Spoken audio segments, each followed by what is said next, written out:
Welcome back to another costume making vlog. Tara, gawa tayo ng maraming costumes. And yes, sobrang daming naging ganap nitong nakaraang bago magkatapusan ng Enero at halos kalahati ng February.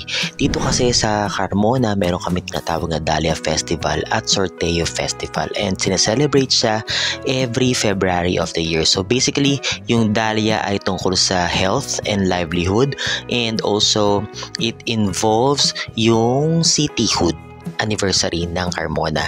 Yung Sorteo Festival naman ay grabe, yan ang pinakamalaking festival dito sa Carmona. Kaya in-anticipate na namin na magkakaroon kami ng maraming ganap dahil syempre kasama ang aming barangay sa mga lalahok dito. So costumes sa parada ng mga participants gagawin namin. Bukod dun, marami rin pumasok na project na nakakatuwa. Isa na rin dito itong ginagawa ko ngayon sa video na Lion King headdress. Yes, ayan. So wala akong pattern. Tumingin ako sa Pinterest ng pwede nating maging peg. And ito yung pinaka-okay na nakita ko. At dahil wala akong pattern, I was forced to create my own. Tinignan ko lang kung paano yung maging forma niya. Although, sasabihin ko na itong nagawa natin ay nasa 80% lang nakamuka. Hindi natin siya nakuwang-kuha, pero at least nakakatuwa. Pero ito ang hindi nakakatuwa, yung magkasugat habang nagtatrabaho. Kasi alam nyo na, pag may sugat, may iindahin ka. Pero tuloy at laban lang. So natapos ko na si Mufasa at sinunod ko na si Sarabi. Hindi ko alam kung si Simba or si Mufasa yon, o kung ito ba ay si Nala or si Sarabi, pero sila na ang bahala. Basta magpe-perform sila at gagamitin nila ito, no? So mas madali si Sarabi or si Nala dun sa ginawa ko kumpara kay Mufasa or Simba, kaya mas mabilis ko siya nagawa. Ayan, nilalagyan na po natin siya ng pangkabit sa ulo. Ito yung peg natin ay galing sa Lion King the Musical sa Broadway.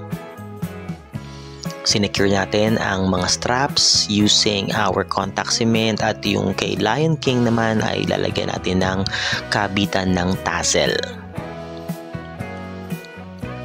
Imagine mo yun, naisingit pa natin to sa dami na ginagawa naming costume for the barangay and for other groups pa, no? So ayan, isinesecure na rin po natin dito yung magic tape, at kami, hindi lang basta-basta rugby ang ginagamit natin sa magic tape. Para talagang matibay na matibay, nilalagyan din namin ng rivets, at kahit iwagwag mo yan, mas mauna pang masisira ang ulo mo bago yung costume. Tsaring! Ayan na siya kapag kinulayan. So galing din sa peg natin, naglaro ako sa kulay na yellow and orange. Kaya naman sa ating client na nagtiwala, sana magamit nyo ito ng matiwasay sa inyong school program. At kung akala nyo dyan pa nagtatapos, again, marami pa yan. May isa pa pumasok sa aming kliyente. Bukod sa aming barangay na ginagawa ng costume, may pumasok pa sa ating LGU, ang mga Carmona online sellers. 30 piraso lang naman siya, no? Mali, hindi 30 piraso, 30 set ng costume. At dahil madami siya, kinailangan na namin ng tulong, at ang mga nagbigay sa amin ng tulong ay mga kabataan dito sa aming barangay, ang mga kababaihan. Maraming nag-cut, and nung bumalik na yung mga kinat namin na patterns, galing sa akin ng pattern, binigay ni Jowa sa kanila pala at pinakat. So nung dumating siya sa akin, nakakat na siya and nakadikit na siya doon sa leatherette material. Kaya naman mas mabilis na sana yung production. Doon naman sa mga design natin na ipapatong doon sa ibabaw ng black na leatherette, eto ako na ang gumawa para makatulong din naman ako, no? Marami na silang ginawa at marami na rin pa akong gagawin, kaya wala talaga, best effort. So nung nakat na namin yung mga patterns and design, tinawag na namin ang aming mga angels na ever so reliable para tumulong na sa amin sa paglalagay ng mga details. Kanya-kanya sila ng toka para kami nasa production floor. May taga-gupit, may taga-dikit, may taga-lagay ng details, may taga-rivets. Grabe, sobrang effort. Sila yung kasama na ni Joanne noon pa, bago pa kami nagkakilala. Gumagawa na talaga sila ng mga costumes together. Kaya alam na nila yung kailangan and required. Quality, mabilis, at samahan natin ng chika at saya. Ganun.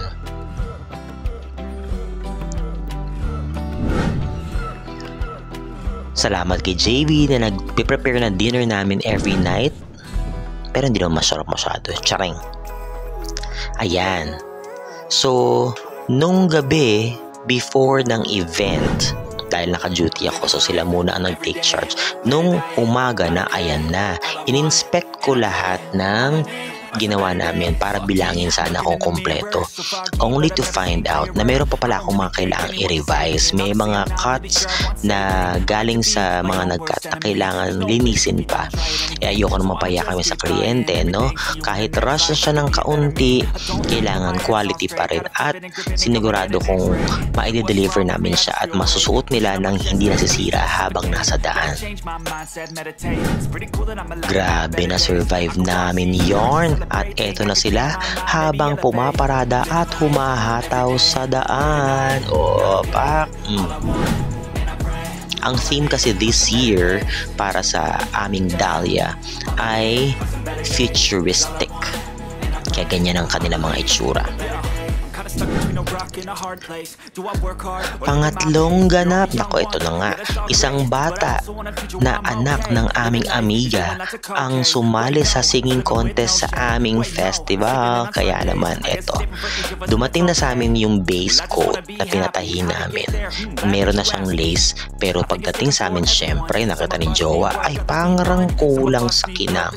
Ayan, niritoke namin at dinagdagan ng pakinang. Nilagyan ng maraming rhinestone. And that night, nag-shine ang bata. Bukod sa nag-shine talagang literal sa kanyang damit, nag-shine ang kanyang performance. Congratulations! Gumawa na nga kami ng damit ng barangay. Eto pa yung isa pa, yung aming mini float. Pak! Ginawa yan ng aming amiga. Maraming salamat. Kahit short notice, natapos at nagawa ng maayos. So eto na ang aming mga kabarangay. Pak, ang dami. Yan ang mga ginawa nila noong mga nakaraang gabi. Dahil si Jowa ang in charge dyan, hindi na namin na-videohan yung process ng kanilang paggagawa. Pero almost every night for the past weeks, dun sila sa barangay hall, sa session hall, at saka nung medyo malapit-lapit na, dahil marami ng manpower ang gumagalaw, dun na sila sa basketball court. Diba? Naging maganda ang tahi at ang mga pinatong-patong na costume. Maraming salamat sa lahat ng mga nagtulong-tulong kay Ate Alma na lagi nananahi ng mga costumes namin. Alam nyo na, Rusty Lopez, charing. Salamat po sa mga nakiisa at tumulong talaga. Grabe, napakalaking tulong. Kaya uli, maraming salamat sa lahat ng tumulong sa aming mga angels. Love you, muah. At salamat sa mga clients na nagtitiwala. Alam nyo na, salamat po. God bless.